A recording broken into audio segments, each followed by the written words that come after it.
ನೋಡಿ, ಯಾರು ಯಾವ ಭಾಷೆನಲ್ಲಿ ಕಲಿಬೇಕು ಅನ್ನೋದು ಅವ್ರು ಹೇಳಲಿಕ್ಕೆ ಅವ್ರ ವಿಚಾರ, ನಾನೇನು ಇಲ್ಲ ಅಂತ ಹೇಳಲ್ಲ.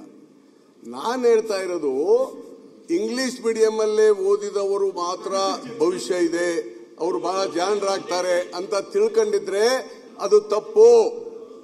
ಕನ್ನಡ ಭಾಷೆಯಲ್ಲಿ ಓದಿ ಕನ್ನಡದಲ್ಲಿ ಮಾಡಿದಂಥವ್ರು ಎಲ್ಲರಿಗೂ ಬಹಳ ಭವಿಷ್ಯ ಇದೆ. ಏನ್ರಿ ಅಧ್ಯಕ್ಷ, ನಾವು ಕೂಡ ಕನ್ನಡ ಮೀಡಿಯಂದಲ್ಲೇ ಅಪ್ ಟು PUC ಓದಿದ್ದೇನೆ. LLB LLM ಮಾಡುವ ಮಾತ್ರ ಅಧ್ಯಕ್ಷರೇ ಕನ್ನಡ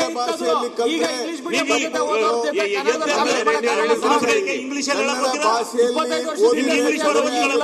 ಜನರು ತಿಳ್ಕೊಂಡಿದ್ರೆ ಮುಖ್ಯಮಂತ್ರಿಗಳು ಕೂಡ ಒಪ್ಪೋದಿಲ್ಲ. ಮುಖ್ಯಮಂತ್ರಿಗಳು ಕನ್ನಡದ ಚರ್ಚೆ ಮಾಡ್ತಾರೆ. ಬಿಲ್ ಬಗ್ಗೆ ಮಾತಾಡಿ. ಅಲ್ಲ,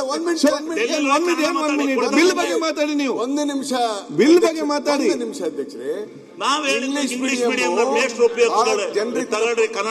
ಕಲ್ಪನೆ ಏನಿದೆ ಅಂದ್ರೆ ಯುರೋಪ್ನಲ್ಲಿ ಅಧ್ಯಕ್ಷರೇ, ಯುರೋಪ್ನಲ್ಲಿ ಯುನೈಟೆಡ್ ಕಿಂಗ್ಡಮ್ ಅಂದ್ರೆ ಇಂಗ್ಲೆಂಡ್ ದೇಶವನ್ನು ಬಿಟ್ರೆ ಬೇರೆ ಐರ್ಲೆಂಡ್ ಯಾವ ದೇಶದಲ್ಲೂ ಇಂಗ್ಲಿಷ್ ಮಾತಾಡೋದಿಲ್ಲ. ಫ್ರೆಂಚ್ ಮಾತಾಡ್ತಾರೆ. ಯಾಕೆ ಚರ್ಚೆ? ಈಗ ಇಂಗ್ಲಿಷ್ ಭಾಷೆಯ ಗುಲಾಮರಾಗುವಂತ ಅವಶ್ಯಕತೆ ಇಲ್ಲ. ಆದ್ರೆ ಅಲ್ಲ, 1 ಮಿನಿಟ್, ಭಾಷೆ ಈಗ ನಿಮ್ಮ ಮಕ್ಕಳು ಯಾವ ಶಾಲೆ ಹೋಗ್ತಾ ಇದ್ದಾರೆ?